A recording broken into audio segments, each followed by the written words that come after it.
நாம் தமிழர் கட்சி தலைமை ஒருங்கிணைப்பாளர் சீமானுக்கு 4 வாரங்களில் புதிய பாஸ்போர்ட் வழங்க வேண்டும் என மண்டல பாஸ்போர்ட் அதிகாரிக்கு சென்னை உயர்நீதிமன்றம் உத்தரவை பிறப்பித்திருக்கிறது.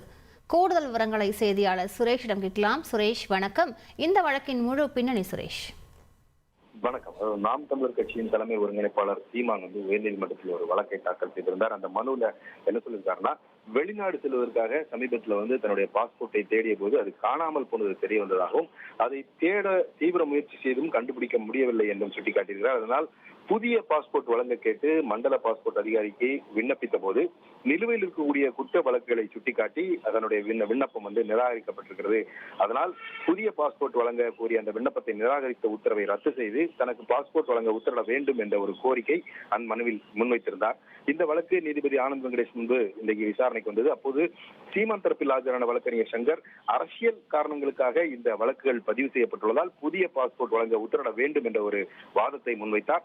இந்த மனுவை விசாரித்த நீதிபதி ஆனந்த் வெங்கடேஷ் புதிய பாஸ்போர்ட் வழங்க கோரிய அந்த விண்ணப்பத்தை பரிசீலித்து 4 வாரங்களில் பாஸ்போர்ட் வழங்க வேண்டும் என்று மண்டல பாஸ்போர்ட் அதிகாரிக்கு உத்தரவிட்டு இந்த வழக்கை முடித்து வைத்திருக்கிறார். விரிவான விவரங்களுக்கு நன்றி சுரேஷ்.